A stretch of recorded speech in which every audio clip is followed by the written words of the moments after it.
Oh, That's Random podcast. The show with a spin on everyday real life. Random topics that will have you like, what?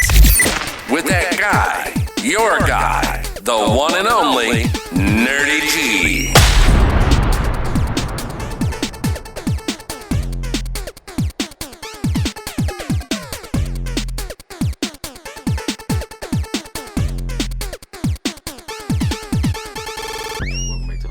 Podcast. I am your host, that guy, Nerdy G. Sorry if that scared some of you guys. Sorry, I'm not that. That's not me. That's not me, guys. But welcome back to the show. Once again, this is episode, we're going to call this episode 104. Episode 104 of Oh, That's Random Podcast. I am your host. I'm going to say it once again, that guy, Nerdy G. Thank you for stopping by. Thank you for tuning in. Thank you for listening. Thank you for being a loyal listener to my listeners out there. I appreciate you guys. I'm going to jump right into it because, share, subscribe, all that good old stuff. But I got a topic that I'm going to talk about today. And I know for some of you guys, it's going to be a touchy topic. It's going to seem like it's a hot topic, but it's really not a hot topic because there's something that's missing that a lot of people are missing. Let me say it that way. Yes, I'm going to talk about Jeffrey Dahmer today. So I don't want you to be upset. I don't want you to be alarmed. This is not going to be triggering, but the Jeffrey Dahmer piece that I'm going to talk about today is not what you think. It's not what you think. I'm not here to shoot him any bail. I'm not here to shoot him any kudos or anything like that. I'm not here to shoot him nothing like that, okay? I want you guys to understand. I'm not shooting this man any bail. The main topic of today's episode is about accountability and when did it become uncool to not take a person for their word. That's it. I'm gonna draw some parallels, get to this, I'm gonna wrap this up as quick as I can. You know me, I don't try to do things, I don't like to beat that dead horse as we call it. We don't like to beat the dead horse around here on Oh That's Random Podcast. We like to give it to you, make sure that you understand what it is, and we get right to it. Yeah, guys, if you hear some noise right now, apologies. I'm adjusting my microphone. I should have did this before I started recording. But listen, I'm letting you guys know. Could I edit this out? I probably could, but I'm not because you're my fans. We're growing. We're still growing. But listen, we're at 104 episodes, so it's only going to get better. If you've been tuning in for the first 103, I appreciate you. Thank you. But let's get right into this. I have an issue with people not being able to accept what someone says. If I come to you and I tell you that my favorite color is blue, but you tell me bullcrap, nerdy, your favorite color is not blue. I've never seen you in blue. I've always seen you in red, yellow, green, and everything else but blue. But I tell you that my favorite color is blue. How come you can't accept the fact that my favorite color is blue? Just because my favorite color is blue does not mean that I have to wear blue. I might just like the way that blue looks. So what I'm saying is, take me for my word. If I like blue, I like blue. If blue is my favorite color, it's blue. Do not try to come and change what you perceive to be what my favorite color is. I've told you my favorite color is blue. It's blue. Take my word for it. Simple, right? You go, okay, nerdy. Okay, I see where you're going. Do you? Follow me. Walk with me. Understand me. You say, okay, how does this tie in to Jeffrey Dahmer? Okay, I don't know about you guys. I was wee little baby. I was out there watching the Rangers when this crap was going on with Jeffrey, okay? So, of course, I didn't know anything about this. I may have seen it on TV, didn't pay no attention to it because I was watching Power Rangers and I was enjoying my afternoon cartoons. But I went back and I watched the Netflix series. Cool, got it, whatever. I went back and I watched the actual. I went back and I watched the actual interviews that he did, and I did a little research and I did a little digging, and then there's a big deal around being able to talk to serial killers. Now, he was one of the ones that we got to talk to. So in that case, when there's somebody that you can talk to that's a serial killer and you want to get into their mind, what better way to get into their mind than other than talking to them? So that means whatever they tell you, you got to take it. You have to pay attention to what they're saying, and you have to take it with a grain of salt, of course, but you kind of want to hang on to those words, to what they're saying, right? I don't know when it, and this is before the 2000s came, because clearly watching some of these old interviews, they wasn't believing crap he said, and it baffled me. It baffled me. I don't know if they were just doing it trying to get good ratings, get TV, whatever the case, get people to tune in, get people to be riled up about this. But hear me out on this. I'm gonna start with a lot of things that I've heard on social media, a lot of things that I've heard, period, here lately. They said that the man said, he targeted black people, he was killing black people, and let me say this. I do not excuse any of his doings. I'm not a fan of his. I don't know how he had fans. If you are a fan of him, then go right ahead, be that fan. I'm not a fan of his. What I'm here to say is to talk about some of the things in our society, and accountability, and some of the things that we let go, and some of the ways that probably how we should learn from this and we should be better. But I move on. They say, it was because he was targeting gay people, he was targeting black people. It was because, whatever you guys are saying out there. But in the interview, he clearly said, it's not because I'm racist, it's not because it's because of my sexuality, because they were homosexuals. It's not because of that. He said, it's because I believed that they was beautiful, and I wanted to control them, and I wanted to keep them for myself.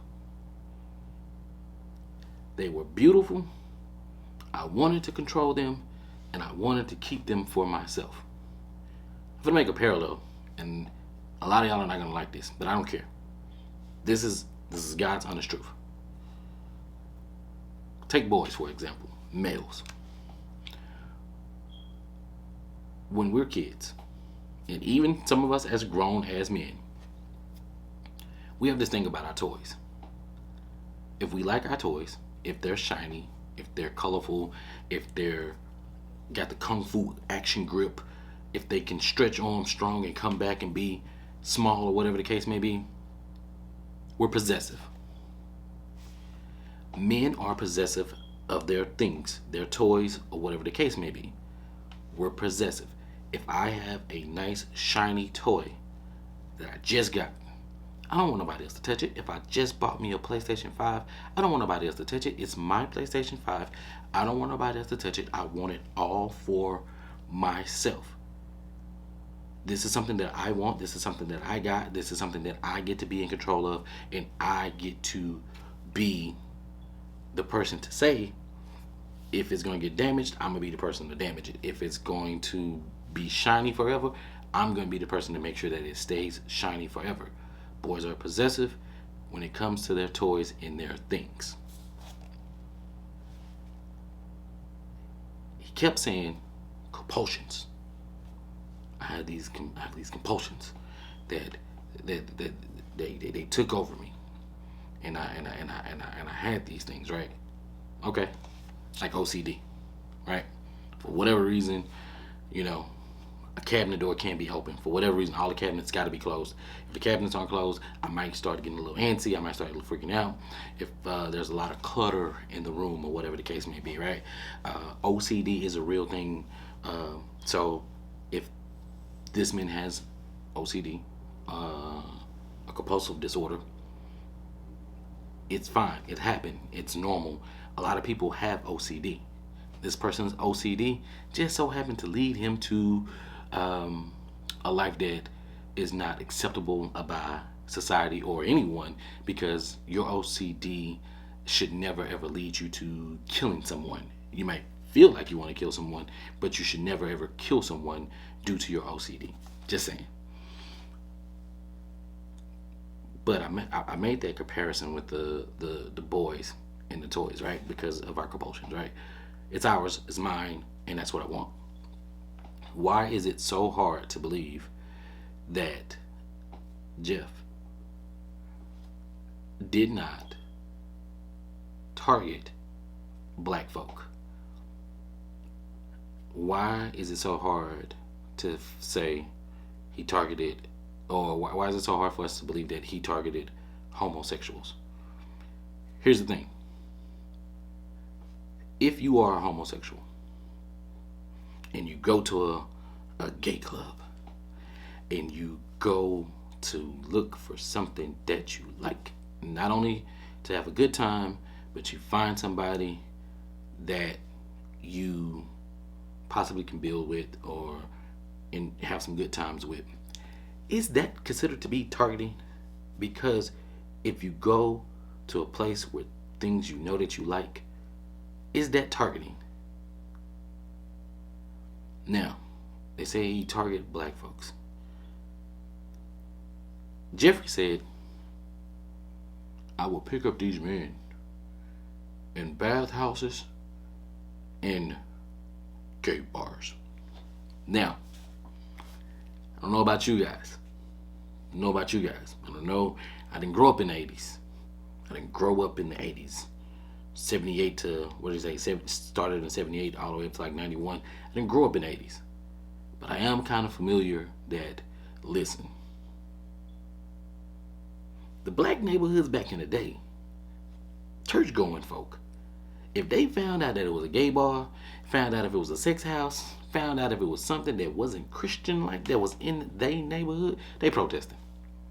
They protesting hard, okay? They weren't protesting about the drugs. But when it came to this, you know how it was in the early 80s.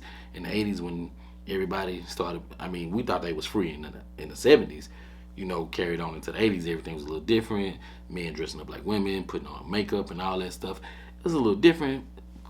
Christians was like, hey, y'all done went too far, but if you bring this into the black community, we protesting, we kicking those in. So that brings me to another point again. Once again, how is he targeting these folks just because I decided to have an apartment in a black neighborhood working at a chocolate factory? A chocolate factory. I'm gonna make a comparison to R. Kelly later on too. I know it's spooky, okay? But hear me. He made this. He lived in a black neighborhood. I don't know if there was any gay bars or bathhouses. I don't even know what a bathhouse is, to be honest with you. I've heard them use the term on the TV recently when it came to this monkeypox deal, where a guy here in Texas said he got monkeypox after visiting a bathhouse. I'm not exactly sure what a bathhouse is. I know, nerdy, you should know. You probably should have did your research. You should probably listen, a bathhouse doesn't sound interesting to me because I don't see why I would need to know what a bathhouse is. I have a bath at my house, so clearly my house is my bathhouse. But anyway, I digress. So you can't call him targeting if he was homosexual himself. He didn't like that part of himself. That's what he said. He didn't like that part of himself. But that was a part of him. That's what he liked. And he found men attractive and he thought that they were beautiful. And he wanted to control them and he wanted to keep them for himself. he liked shiny things as well. So, with all that being said, did he target these people? Did he target the folks? Or did he just like what he liked and he wanted to go for what he liked? And if he found something that he thought was beautiful, or he found somebody who he thought was beautiful and handsome and he wanted to control that person, is that targeting? I don't think so. I don't think that's targeting. I just think that's going after what you like. All right. Another thing. He went to the gay club. Gay bar, gay club, or whatever. All of us can relate to this. All of us can relate to this. How many times have you went to the club, went out with your friends, your homegirls and everything, and you see something nice in the club that you like? You like, oh, that thing fine, I'm finna go holler. You try to go holler and you get turned down. That's your first choice. You try to holler, turn you down. Okay, cool. Here go number two. Option number two. You go to option number two. Option number two, shut you down. You fine. You fly. You got your hair did, you're fresh, your beard trimmed up, everything looking nice, you looking right. You know you got the conversation, you know you got the personality. Option two turns you down as well. Option three turns you down, so you back up a little bit. You know, like, okay, maybe I'm looking a little bit too thirsty out here. So, you know, let me post up, let me see, and let me scope. Let me scan. All right, well, listen.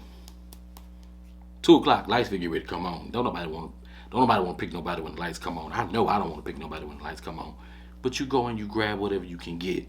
You know what I'm saying? You grab whatever you can get, and then that's that, right? And then you go and you try to make fun for the rest of the night.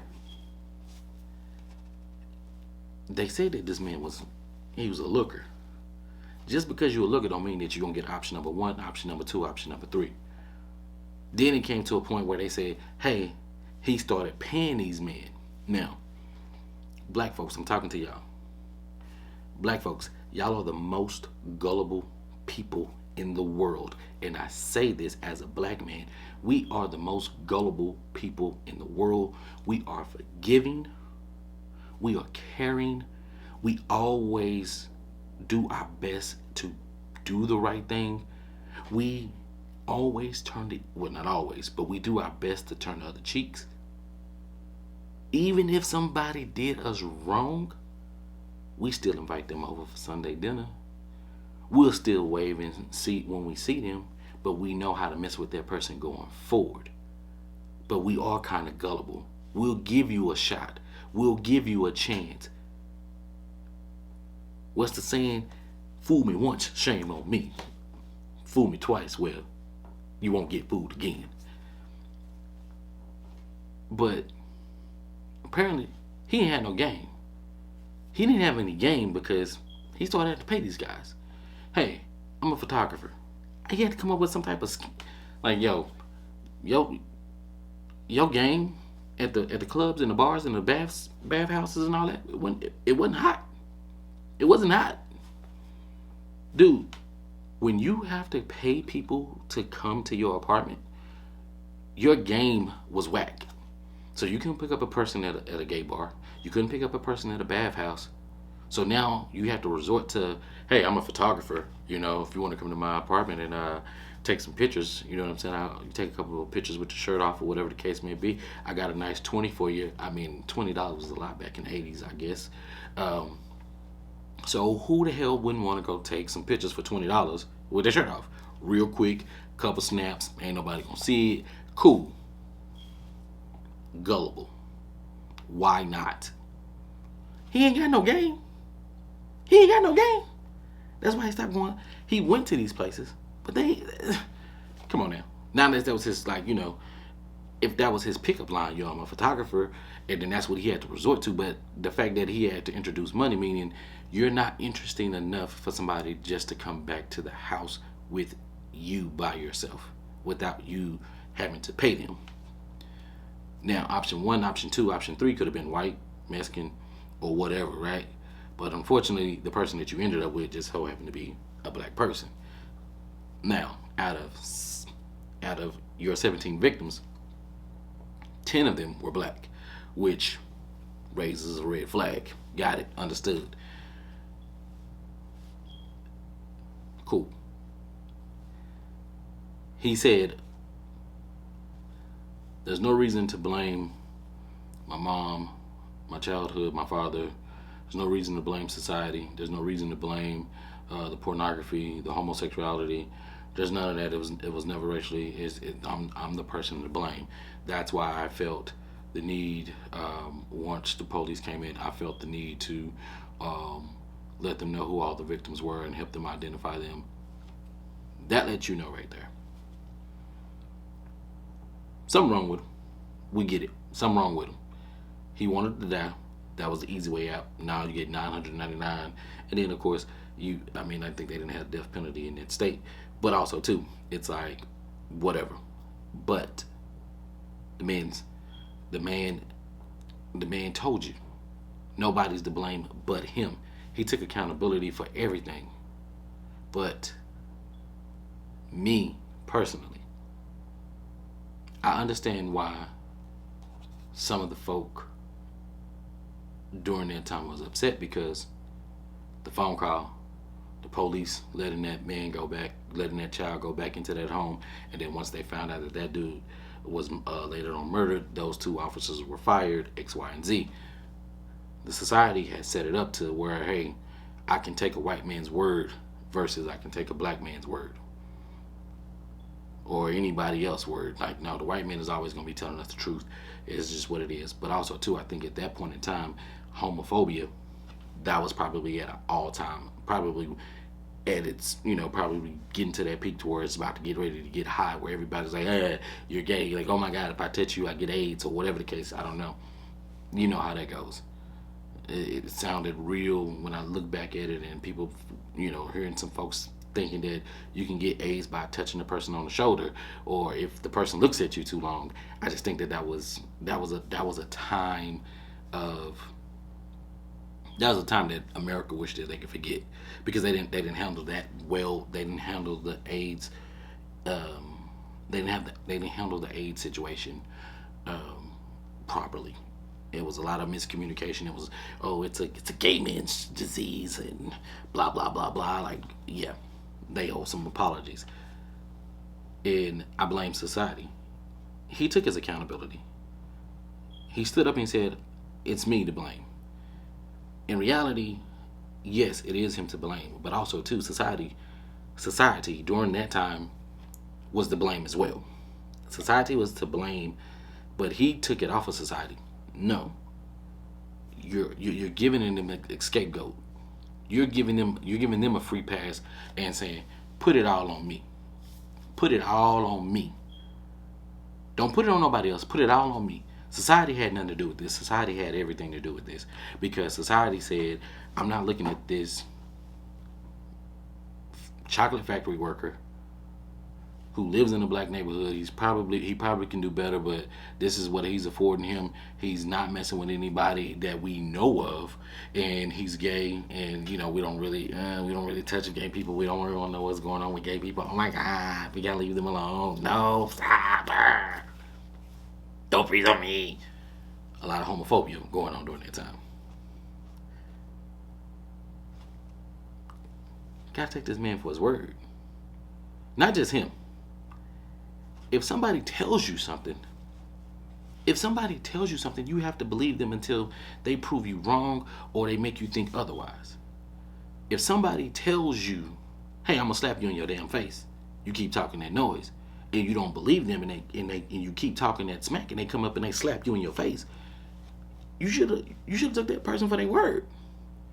And I think that's an issue that we have as a culture, as a society, as a whole, where we're not taking people for their words.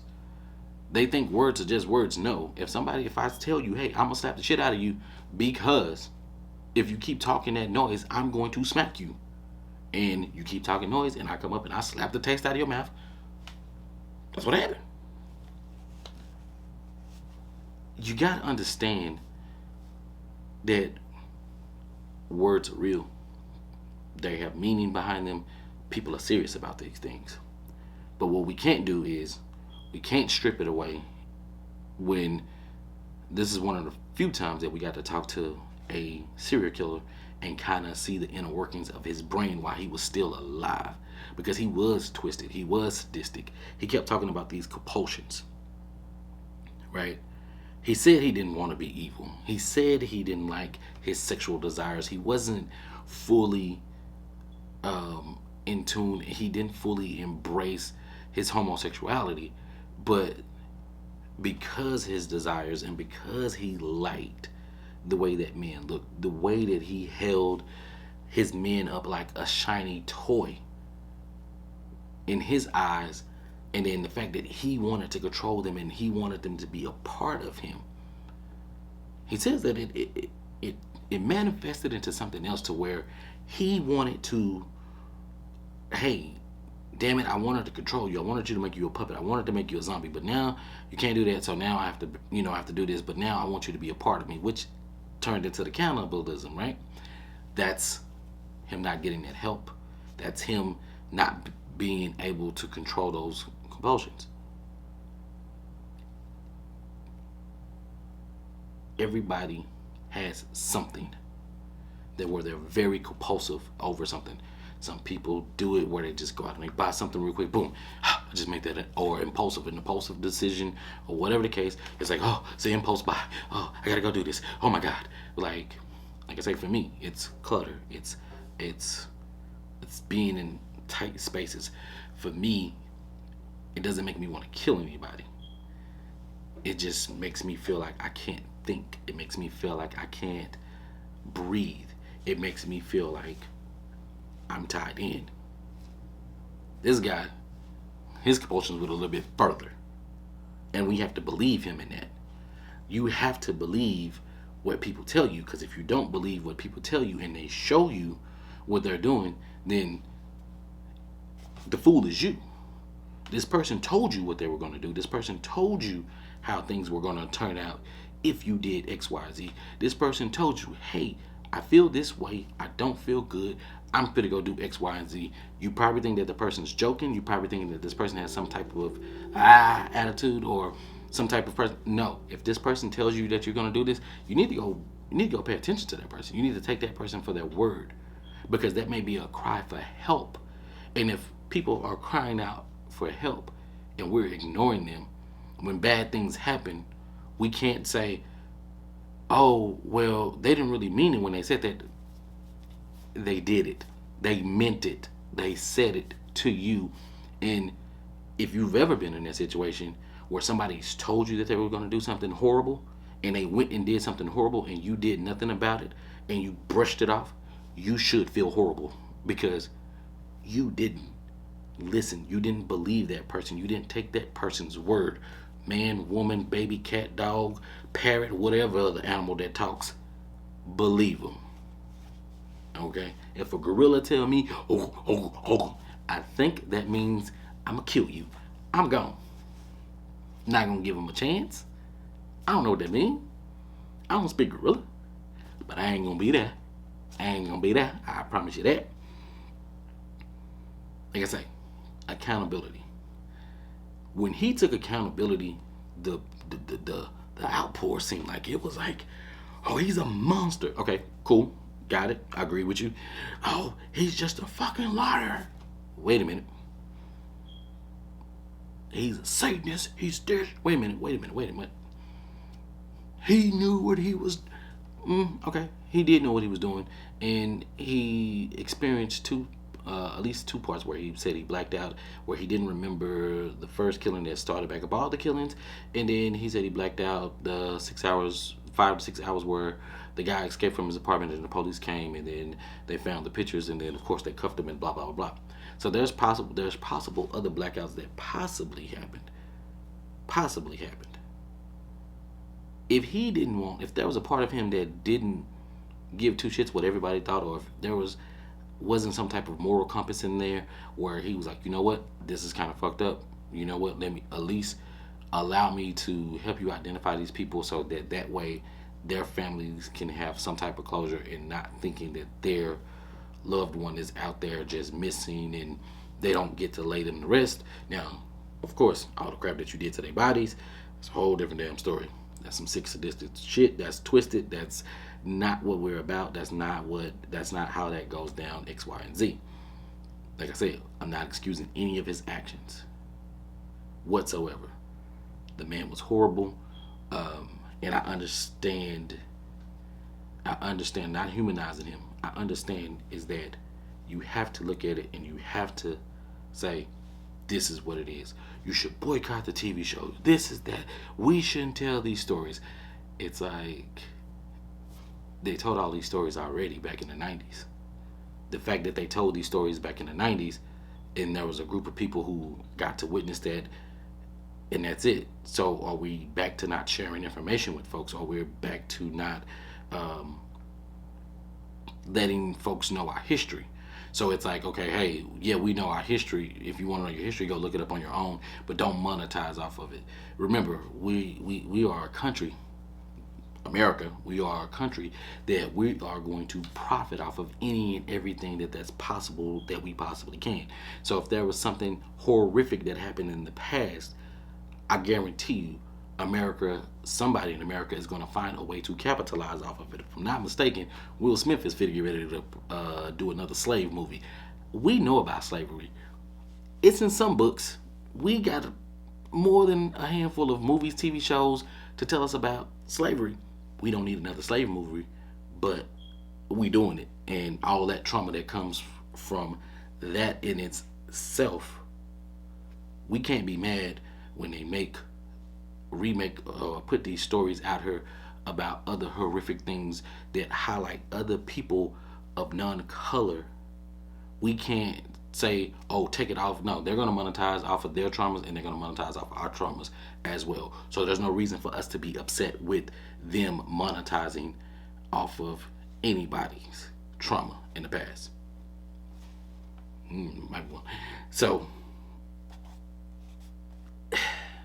oh, I said I was going to make it R. Kelly. So, Chocolate Factory. Jeffrey worked at a chocolate factory. R. Kelly had a album called Chocolate Factory. They both seemed kind of like pervy like people. Boom, Chocolate Factory connection. Got it. That's it. That's all I got. The bigger conversation is, have we really grown as a society, or are we still pointing fingers at others?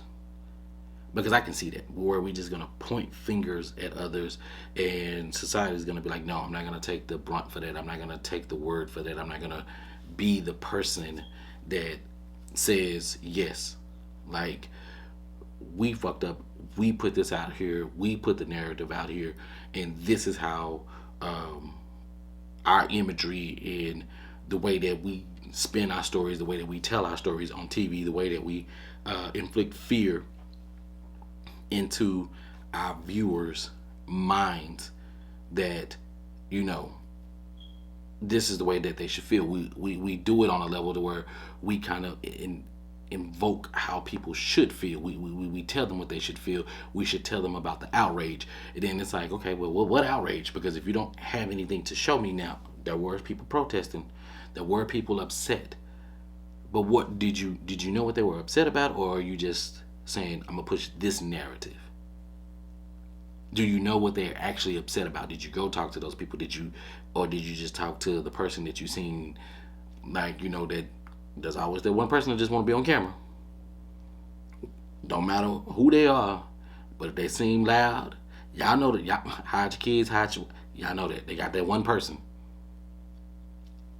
They put them on camera, and that's the whole narrative, and that's not what the case is. This is one of the few times that we got to speak to a serial killer. You got to take the man for his word. I don't believe that it was race driven. I don't believe that the man had any game. I believe that when he started offering money to these fellas, it was because whatever he was doing before didn't work. He said that the compulsions kept taking over him, and that's what he did. But he wanted to. It goes back to the whole little boy thing in our toys. He wanted to control these people as toys. He wanted to keep them as his playthings. He wanted to be connected to them and have them to do whatever it is that he wanted. Now, let me ask you this, and you sit with this. had one of these zombie-like things worked, and he actually got it to work, how many more do you think he would have tried to make, or would have been? Do you think that one would have satisfied him for a period of time, and then at some point he would try to duplicate that? Because once he got tired with the one that he had, would there be a thirst for another? Stop. Of course, we know society could have easily, if society was different back then, we could have easily stopped before it got to such a high number. We could have did something different. But don't put these narratives out there, oh, he was targeting black people. I don't believe that. Don't put it, oh, he was targeting homosexuals. I don't believe that. If that's the case, every heterosexual targets other heterosexual people to be intimate, and that's what they do. Now, if you're trying to go and have fun with somebody for the night, in his case, it was a mixture of both. Hey, I like you, I want to have sex with you, but then also too, I want to keep you as well. I want to keep you for as long as I possibly can, and I'm going to make you my person, whatever the case may be, and that's just that. No excuses for him. His compulsion took him over. He didn't regret it. He said he still had those thoughts. He said, the only reason why I didn't do it when I was in the military, because I didn't have the opportunity. The only reason why he didn't do it when he was in jail, because he didn't have the opportunity. You gave that man an opportunity, he took it. Think about it. And this is for anybody out there, think about when your person leaves the house, or think about when you go home and you know that you have some free time. You take advantage of whatever that time and you do whatever it is that you do. Like masturbation. I'm gonna close this out because you guys know I don't like to beat dead horses. But when it comes to masturbation, sex is frowned upon in our society. Even though we keep on trying to make it a conversation, and there's tons of porn, and hoeing is like the oldest hustle in the fucking world, but we don't talk about that. But masturbation is not talked about, and we don't care to talk about it. But if you have that need and you have that feeling that you want to masturbate, anytime that you get an option, anytime that you have an opportunity to go masturbate, you will go masturbate. In the privacy of your own home, hopefully, most likely in the private of your own home, or the private of your significant other's home if y'all are not living together. But if you have that option, then that's that option that you have for yourself and yourself alone. I'm not saying that you're sitting here and that's what it is. I'm not saying that with him. He told you he didn't have the opportunity. When he got free and he had an opportunity, he killed once at that hotel, and everywhere else that he killed was literally at his place of residence, his grandmother's place of residence, or his very first home when he was killing all them animals and shit. A place of familiarity where he had control. This all goes back to him wanting to be in control and control the things that he had. We got to take this man at his word. Yes, he's dead now, but we have to take him at his word. I don't care what you think. If he says it and it lines up, it lines up. We don't know. We weren't in those clubs with him. We don't know if these people were options 1, 2, and 3. We don't know. We don't know how much he struck out. But the fact that I know, and I'm putting this in there, the fact that you got to start offering people money means your game ain't good. That's all I'm saying. But, like I said, I'm done. Not gonna be the dead horse. I appreciate y'all for tuning in. This is That Guy Nerdy G, your guy, the one and only. Thank you for tuning in to That's Random Podcast. And of course, course, check me out on Twitter at That Guy Nerdy G. Check me out at on Instagram at That Guy Nerdy G. Check out the Facebook page Nerdy G. 2 E's. Please don't forget the E's. Oh Lord, please. And also, keep coming back, man. This is That's Random Podcast. And until next time, I'm out. Happy Halloween and all that good stuff. This is episode 104. And